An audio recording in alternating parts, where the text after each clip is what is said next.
I always felt like there was something that Jordan Peterson hit into on that is the half of the message that's missing in the libertarian world. Like rights and responsibilities are two sides of the same coin, right? Like liberty and then accountability. Like that's it. It's like, yeah, you're free, but then you have to take responsibility for your life. And what we live in today, right, is especially for young people, we have the most wealth and resources of any society basically that's ever existed. We just don't spend enough time appreciating that.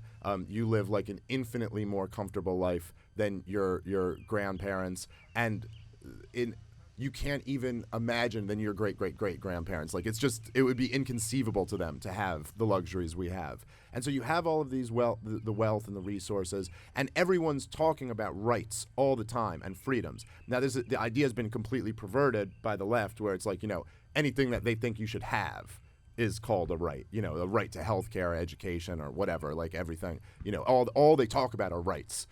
Gay rights, trans rights, black rights, women's rights. Like it's just rights. So that's been so muddied that it's just like whatever you want is rights. But no one ever talks about the flip side of it. No one ever talks to you about taking on the responsibility. And that's the whole other half of this thing that we could sell. And Jordan Peterson weirdly found out that you can really sell responsibility, because that is the beauty. That is the beauty of being an adult.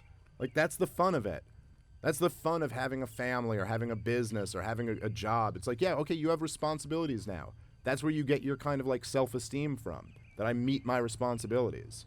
So there's something powerful there, And he really harnessed it. Yeah, and I think in a very different way and ultimately false way, AOC does the same thing, because she is talking a lot about dignity, right? Economic dignity, human dignity.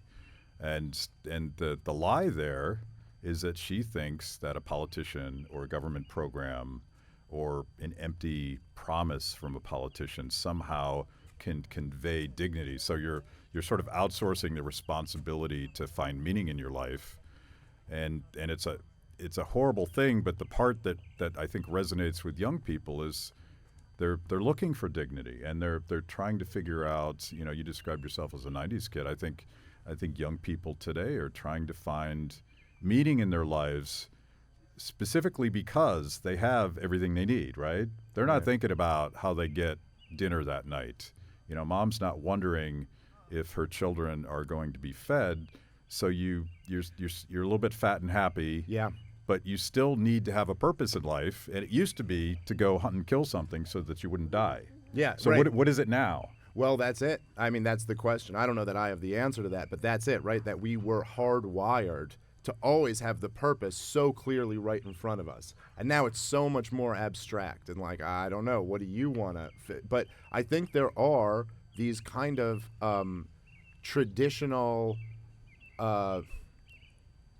outlets for these things that if you at least the really basic building ones like family and love and community and all of these things that I think have really been destroyed by the state. And by the fact that we live under such a large government has completely it's destroyed all of the community bonds of,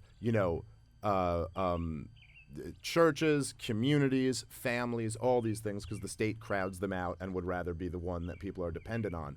So you take away those community structures and you take away the kind of direct purpose that's right in front of you of we're going to survive through the winter is like our goal.